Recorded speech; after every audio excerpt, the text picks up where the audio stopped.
अस्सलाम वालेकुम रहमतुल्लाहि व बरकातहू। दोस्तों, मैं मोहम्मद नदीम अख्तर और आप देख रहे हैं Nadeem शाहानवी electrical YouTube channel.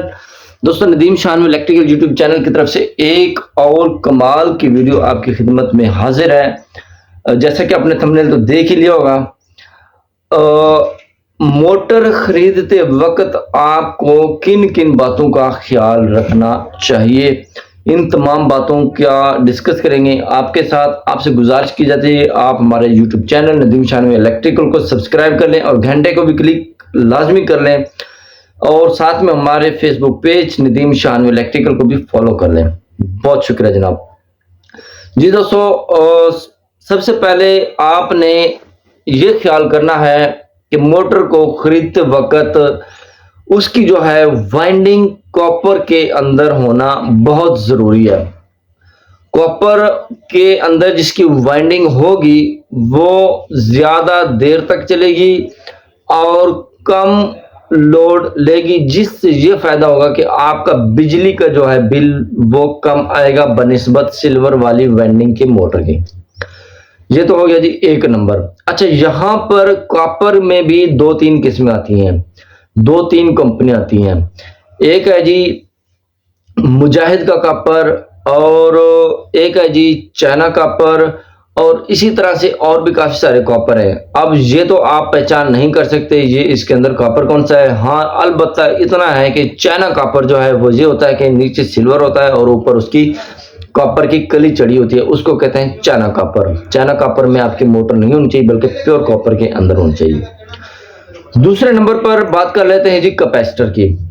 Capacitor जो है चाइना का अक्सर लगा कर देते हैं। चाइना में भी बहुत सारी किस्म की क्वालिटी है। जो है क्वालिटी वाइज अगर देखा जाए तो आपने उनसे पूछ लेना कि इसकी क्वालिटी कैसी है। तो क्वालिटी वाइज जो कैपेसिटर की मैं बात करूंगा, सबसे जो अच्छा टॉप कैपेसिटर जा रहा है जी वो है जी फ्यूजी का। फ्यूजी का जो कैपेसिटर है उसकी रेटिंग जो है कमाल की है, और अगर आप मीटर से चेक करें तो वो आपको 100% जो है उसकी वैल्यू बताएगा। तो कैपेसिटर जो है फ्यूजी का लगा होना चाहिए या फिर ब्रांडेड लगा होना चाहिए जो कि अच्छी कंपनी का हो। चाइना का कैपेसिटर जो है वो अपनी वैल्यू कम शो करवाता है और कुछ दिन बाद कम वोल्टेज होने की वजह से वो अपनी वैल्यू भी खो बैठता है, अपनी ओरिजिनल वैल्यू से हाथ धो बैठता है। अच्छा, जो तीसरे नंबर पर बात करेंगे हम बैरिंग की बात करेंगे। पहली तो बात है जो ब्रांडेड मोटर होती हैं उनके अंदर एनटीएन और एसकेएफ के बैरिंग मौजूद होते हैं, और जो लोकल हमारी पाकिस्तान के अंदर मोटर बनते हैं इनमें एनटीएन के बैरिंग शाज़ो नाज़र आपको मिलेंगे। तो बैरिंग का आपने खास ख्याल रखना है। मिनिमम आपके पास मैक्स का जो है बैरिंग मौजूद होना चाहिए। मैक्स का भी दो किस्म का बैरिंग होता है, एक लोहे की सील वाला होता है, एक प्लास्टिक की सील वाला होता है। प्लास्टिक की जो सील है उसका जो रिजल्ट अच्छा है बकदरे लोहे की सील वाले से। अच्छा जी, यहाँ पर जो बैरिंग की अगर हम बात करें तो चाइना का जो बैरिंग है वो आपने इस्तेमाल नहीं करवाना। तो अगर आपके पास अच्छी अमाउंट है, गुजारा नहीं करना चाहते, और जैसे कि पाकिस्तान में हर एक बात पर चलता है यार जुगाड़ कर दो यार, एक ही जुगाड़ हमारे सिस्टम में से निकल जाए ना तो हमारा मुल्क सीधा हो जाए यार, हमारा घर सीधा हो जाए, हर एक बंदा सीधा हो जाए। जो भी काम करता है जुगाड़ पे लगा रहता है यार, समझ नहीं आती है जुगाड़ कब खत्म होगा। तो भाई आप जुगाड़ लगाने के बजाय 200 रुपया 300 रुपया 500 रुपया और खर्च कर लें, ये जुगाड़ वाले सिस्टम से खत्म हो जाए यार। ये जुगाड़ निकलना चाहिए। हर एक बंदा जुगाड़ के पीछे लगा हुआ है यार, इसका जुगाड़ लगाते यार। कब तक जुगाड़ लगाएं यार, जुगाड़ लगाते लगाते ना जैसे वो डायलॉग चला हुआ ना, प्रोग्राम तो बढ़ गया, तो जुगाड़ लगाते लगाते ना आपकी मोटर भी बढ़ जाएगी। तो अच्छा, यहाँ पर ये बैरिंग की बात हो गई।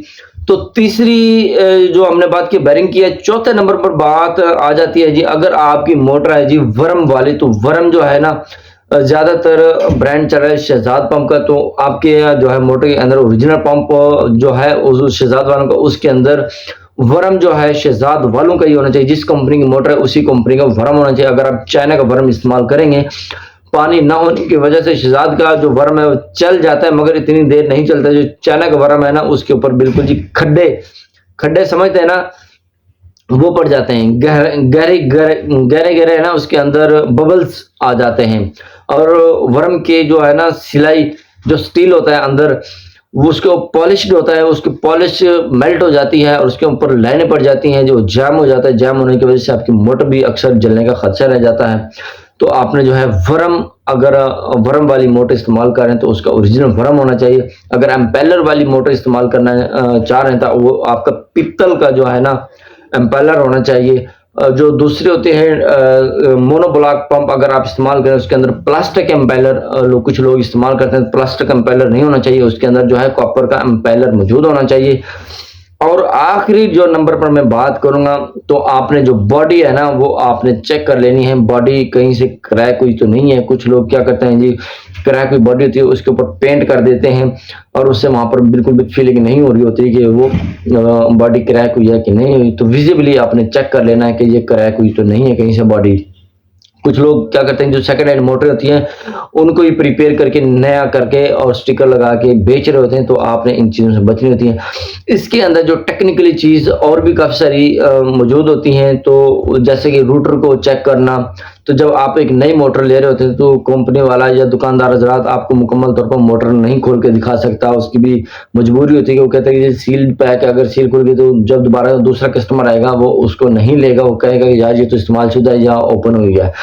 तो ये सारा दारोमदार बनता है दुकानदार के ऊपर और उसके ट्रस्ट के ऊपर। अगर आप दुकानदार के ऊपर ट्रस्ट करते हैं, ट्रस्टेड है, आपका जानने वाला है, या आप उसके ऊपर ट्रस्टेड करते हैं, उसका अच्छा ब्रांड है, तो आप उससे आप मोटर बाई कर सकते हैं। और वो मोटर बाई करने के बाद आप अपने घर के अंदर लगा सकते हैं। मोटर के साथ लाजमी उसकी एम्पीयर रेटिंग के मुताबिक ब्रेकर लाजमी होना चाहिए, ताकि कोई भी खतरा हो, वोल्टेज ज़्यादा हो या कम हो, या बैरिंग जाम हो या कोई और मसला हो, तो आपका जो है ब्रेकर ट्रिप हो सके।